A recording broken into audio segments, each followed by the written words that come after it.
Let me begin by thanking the organizers for inviting me. It is a pleasure and a privilege to be here. The theme of this conference is Disrupting Dominance. I will present data that could disrupt your discourse on Kubrick. It is my thesis today that Kubrick exhibited the traits associated with a condition called the autistic spectrum. DSM-5 defines it in terms of two core symptoms: alterations in social communication and restricted fixed interests. It was always known that some of the children could be high-functioning and show exceptional skills. These children used to be called Asperger's, but after he was exposed as a Nazi, the term is no longer used. As you can see, many of Kubrick's exceptional qualities such as detail-oriented, good memory, high intelligence and focus are strongly evidenced by the materials in the archive. I am not alone in identifying Kubrick as being on the spectrum. This book diagnoses Kubrick as having Asperger's and devotes a chapter to justifying that conclusion. Given our fears and prejudices towards the mentally ill, the mere mention of the word autism conjures up images of geeky loners like Norman Bates. On the other hand, both contemporary and historical reviews show that many highly valued members of the human race, from Beethoven to Steve Jobs, owed their unique eminence to the very features that constitute this spectrum. We now do not regard autism as a condition, but as a constellation of traits. We no longer focus on the deficits but use the term neurodiversity to recognize the autistic frame of reference as an autonomous and specific perspective. I will use the word spectrum as shorthand. Kubrick exhibits many features of those on the spectrum. For example, people on the spectrum have an elevated ability to detect patterns. Spectrum kids can find the block embedded in this design faster than you or I can. Similarly, they are quick at solving mechanical puzzles. Kubrick enjoyed problem solving. So how does one empower these individuals who are disabled by their social deficits and distinguished by their accentuated abilities? The answer is you help them find an obsession, something that capitalizes their unique skills. Kubrick's father, confronted by his geeky school-refusing son, made two master moves. He taught him chess and gave him a camera. It was to transform his life. Here is Kubrick himself attesting to this. I started out by just, getting a camera and learning how to take pictures and learning how to print pictures. And if you can develop a kind of generalized approach to problem solving, it's surprising how it helps you. If one conducts a cognitive profile of Kubrick from the materials in the archive, we note several assets as well as debits. His assets include high levels of systemic thinking, perfectionism, attention to details, organization and hyperfocus, in the context of a high intelligence, combined with a powerful memory.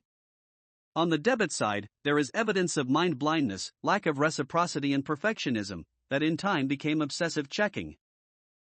Kubrick's highly developed spectrum skills, such as systemic thinking and attention to detail, made him master of the mise-en-scène. Let us explore the neurological basis of some aspects of Kubrick's unique cinematic style. Given that Kubrick was never subject to a brain scan, let us use the data derived from another case of autism, Temple Grandin. You may know her from the Claire Danes movie. Grandin was a deeply disturbed child because she could not think in words. On the other hand, she had an incredible ability to think in pictures. By supporting her visual thinking, she went on to become a professor and designed the dizzyingly complex structures that govern animal welfare worldwide. How does neuroscience explain this miracle? Brain scanning shows that different parts of the brain light up when we see, speak, hear, or think of a word.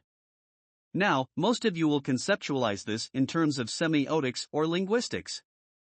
In neuroscience, we study connecting cables. These are the cables connecting seeing a word and hearing a word, in people like you and me. When they put Temple Grandin in the brain scanner, this is what showed up. So, you can see why she may have these exceptional capacities for visual thought. I hypothesize that Kubrick would have shown a similar result. Consequently, he would have had exceptional abilities in visual thinking. He may have been aware of this, as the only two books he cooperated with saw him as primarily a visual artist. Now, Temple Grandin had an impaired capacity for sound. In contrast, Kubrick, I argue, had similarly enhanced nerve connections for sound and music. You can get some idea of what music did to Kubrick's brain when we look at what it does to our brains. This is how much music lights up our brains. One can only imagine the fireworks set off in a brain with Kubrick's exceptional nerve connections. There is evidence for Kubrick's musical abilities. As a teenager, he was good enough to play with professional musicians. This could explain the most stigmatic feature of Kubrick's films, the stunning fusion of sound and image. Synesthesia is the ability to experience sensations of one sensory portal through another. It is commonly associated with spectrum individuals. This feature is summed up by John Izard when he says, "Music dominates, with the consequence that the film is rooted in the emotional and the sensorial." Kubrick's genius is a constellation of autistic traits. Kubrick's organizational skills are epitomized by the Napoleon Archive. A connected trait is perfectionism. Frost argues that setting excessively exacting standards is the most prominent feature of perfectionism. It is accompanied by the tendency for overcritical evaluations and profound concerns for mistakes, as well as uncertainty regarding actions and beliefs. The Kubrick Archive is full of examples. Kubrick was so fearful of mistakes that he had a compulsive need to micromanage even the most minute of tasks. This compulsive checking led Kubrick's lifelong assistant, Tony Fruin, to joke, "What you would never hear Kubrick say. Exercise your own judgment and don't bother me with the details." Kubrick envisioned the fear of error into his most personal creation, HAL, the computer, in 2001. HAL kills off the crew, fearful that they might make human errors. Having highlighted the advantages of the autistic mind, let us examine the challenges it poses. Research shows that people on the autistic spectrum tend to be low on empathy and high on systemic thinking. Kubrick's highly developed systemic skills drove his technical brilliance, but his low empathy scores were to cause him problems. The low empathy score is a function of a fundamental difference in autistic brains, their deficits in theory of mind. Theory of mind is the ability to understand and consider another individual's mental state, thoughts, beliefs, emotions, and knowledge. Danny Torrance in The Shining had exceptional powers in the theory of mind. Kubrick lacked them, leading to impairments in the understanding of others, a phenomenon often called mind blindness. An early observer of Kubrick's difference was Calder Willingham. He observed, "Kubrick has a near psychopathic indifference to and coldness toward the human beings in the story. He doesn't like people much."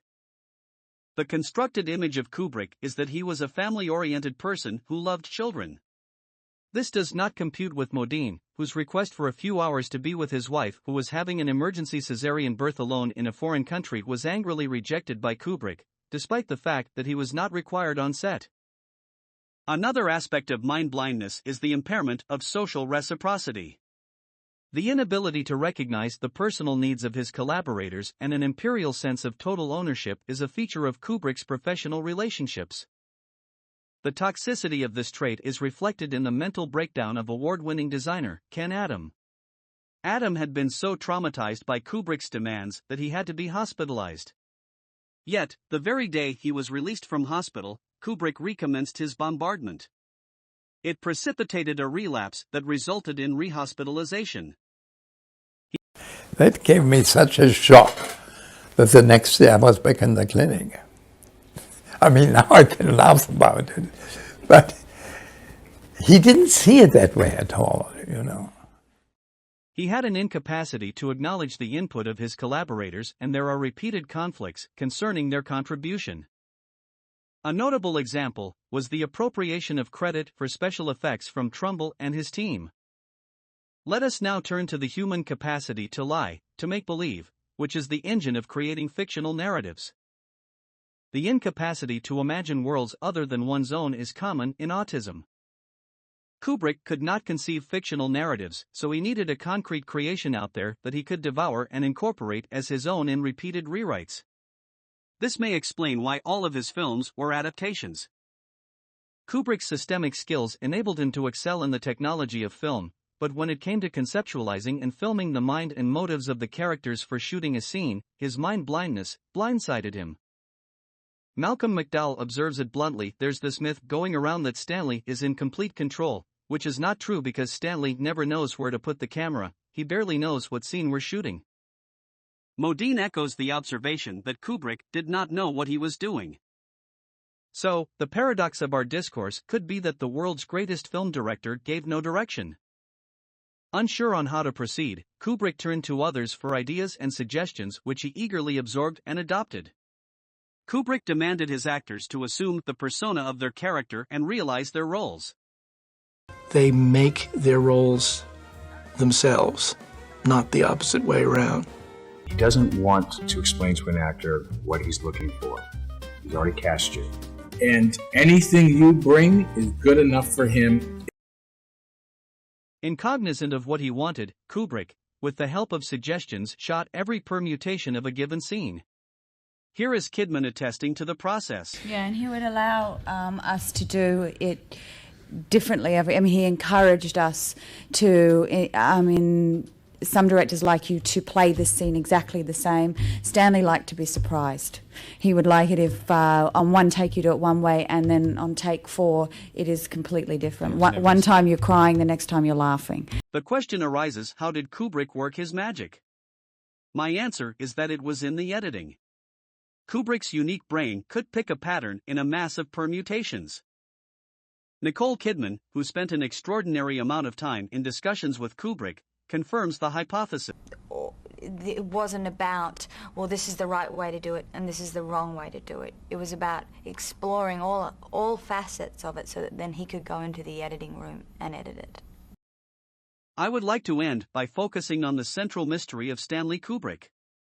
He was one of the greatest film directors in the world. He had unlimited funds, total freedom, and access to the best talent. Yet, in his last 20 years he makes only 2 films. Imagine what Orson Welles would have achieved with a fraction of these resources. So, what was he doing for 20 years? Here is Leon Vitali's answer. We did spend a lot of time at home because that's where we worked, and as we worked, more hours than there were in the day, on a normal day. My normal working hours were never less than 14 hours, 16 hours. Mm-hmm. And you're talking 7 days a week because there was that much to do. And then there was subtitling, we checked all the translations, it never ever stopped. There was always a lot of work to do. In summary, we have a great filmmaker laboring 16 hours a day, 7 days a week, totally and utterly dedicated to working with no respite. Never has a film director at the height of his powers, so endowed with such a rich abundance of resources, worked so incredibly hard for so long, to produce so little. What was he toiling so hard on? We get a glimpse of an answer from Frederick Raphael. Raphael had journeyed to Kubrick's home to read the final script of Eyes Wide Shut. He was ushered into a room where the floor was covered in newspapers. Oh, what are you doing? You got a new floor? What do you mean? All the newspapers, that just been retiled or something. So I said, no. Those are German newspapers. If you look closer, you'll see they got ads from my last movie in it, and I've been measuring the ads. Measuring the ads? Why are you measuring the ads? Because in the contract it says what size they have to be. Some of them are like 2-3 millimeters short. It is symptomatic of the minutiae of production that Kubrick became increasingly obsessed with in his last 20 years. James Fenwick, who has studied Kubrick's working methods, comments that his totality of control was unusual and speculates that it was mediated by anxiety. What he fails to factor in is that it was anxiety in an obsessive-compulsive, resulting in relentless checking, which took over his life, to the detriment of filmmaking and his health. This punishing perfectionistic work schedule was to prove lethal. Kubrick generated so much stress in himself that it worsened his heart disease. It is an eminently treatable condition, making his premature death preventable. The obsessions that drove his genius, in the end became the agents of his untimely death. So even as we mourn his premature loss, let us celebrate the glory of a unique and magnificent obsession that has given us some of the most unforgettable films ever made.